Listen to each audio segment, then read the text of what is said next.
दोस्तों, मैं आज के वीडियो में बताऊंगा कि मैथमेटिक्स में how many types of lines अर्थात कितने टाइप का लाइन है। दोस्तों देखिए, जो टाइप्स ऑफ लाइन, इसमें हम सिर्फ टाइप्स के बारे में बात करेंगे, बाद में ब्रीफली मैं एक दूसरे वीडियो में बताऊंगा। दोस्तों, ये जो how many types of lines लिखा है, इसमें आप देखिए, ये हम मेनली तीन कैटेगरी को लेके यहाँ पे विचार करेंगे। पहला है बेसिक। तो बेसिक में क्या है कि आपका स्ट्रेट लाइन अर्थात दोनों डायरेक्शन में ये बढ़ता रहता है। सपोज इसका जो स्टार्टिंग पॉइंट है वो ए और इसका बी, ये दोनों एक दूसरे को नहीं मिलेंगे, दोनों इन्फानाइट तक चले जाएंगे। उसके बाद होता है कॉर्व्ड लाइन अर्थात थोड़ा टेढ़ा लाइन। ये सपोज ये स्टार्टिंग पॉइंट ए है और ये बी।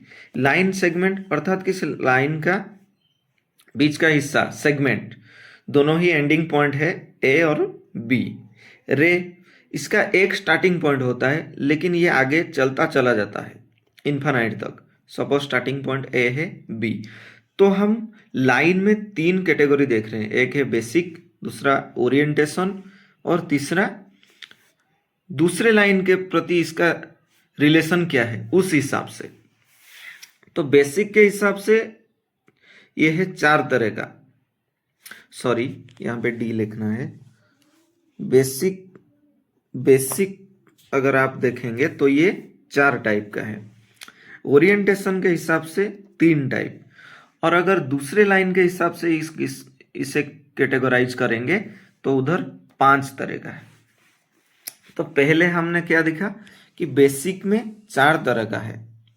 चार तरह का जो है स्ट्रेट लाइन, स्ट्रेट लाइन के बाद कॉर्व्ड लाइन, लाइन सेगमेंट, रे।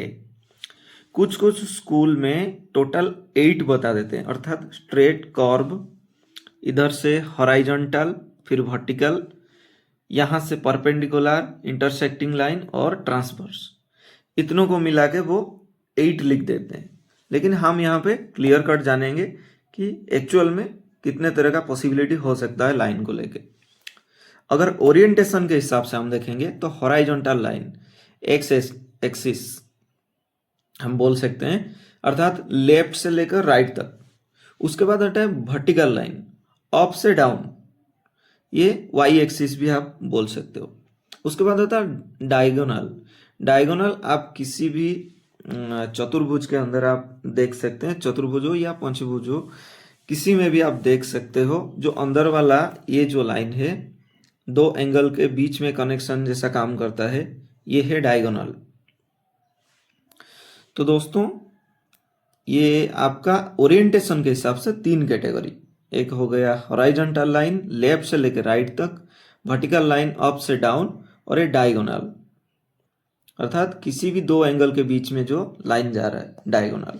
उसके बाद आते हैं कि रिलेशन टू देयर लाइंस। एक तो क्या है कि एक लाइन दूसरे लाइन के साथ किस प्रकार व्यवहार दिखाता है। तो देखिए दोस्तों, पैरेलल लाइन अर्थात एक दूसरे का समानांतर चल रहे हैं, इनमें हर पॉइंट में गैप सेम होगा। देखिए ये दो लाइन आप देख रहे हैं, ये पैरेलल। परपेंडिकुलर अर्थात कोई एक लाइन दूसरे लाइन को 90 डिग्री एंगल के साथ मीट करता है, तो वो है परपेंडिकुलर लाइन। उसके बाद होता है इंटरसेक्टिंग लाइन अर्थात दोनों एक दूसरे को एक कॉमन पॉइंट होगा जहां पे क्रॉस करेंगे, वो है इंटरसेक्शन ऑफ पॉइंट। उसके बाद होता है ट्रांसवर्सल अर्थात एक लाइन दो या फिर दो से ज्यादा लाइन को इस तरह से कट करे, उसे हम बोलेंगे ट्रांसवर्सल। स्क्यू लाइन क्या है, कोई एक दूसरे को, मतलब ये जो लाइन है वो इंडिपेंडेंट है, वो यहाँ पे किसी को मीट नहीं करेगा। देखिए ये 2D में मैं इसे बनाने की कोशिश की है, इसीलिए आपको 2D जैसा लग रहा है, लेकिन 3D में अगर देखेंगे तो आपको पता चलेगा। तो इस तरह से पॉसिबिलिटी हो सकता है अर्थात ये लाइन इनमें से किसी से मीट नहीं करेगा लेकिन इंडिपेंडेंट रहेगा।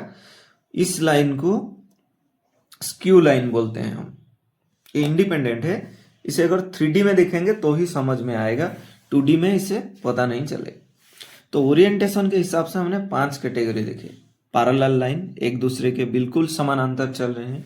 परपेंडिकुलर, एक लाइन दूसरे लाइन को 90 डिग्री में अगर टच करता है। इंटरसेक्टिंग लाइन, अर्थात एक दूसरे को किसी एक कॉमन पॉइंट में क्रॉस करते हैं। ट्रांसवर्सल, एक लाइन दो से ज्यादा या फिर दो लाइन को इस तरह से कट करे। उसके बाद आता है एक स्क्यू लाइन, अर्थात ये एक इंडिपेंडेंट लाइन है जो कि 3D स्पेस में ही पॉसिबल है। तो इस तरह से दोस्तों आज के वीडियो में मैंने आपको लाइन का कैटेगरी के बारे में बताया। आने वाले वीडियो में बेसिक लाइन के अंदर ये जितने हैं इनके अच्छे तरह से डायग्राम करके ओरिएंटेशन हो या फिर बाय अदर लाइन के साथ इनका रिलेशन क्या है लाइन का, इन सब के बारे में आपको अच्छे से डिस्क्राइब करके बताऊंगा। तो आज के लिए इतना ही, तब तक के लिए जय हिंद दोस्तों।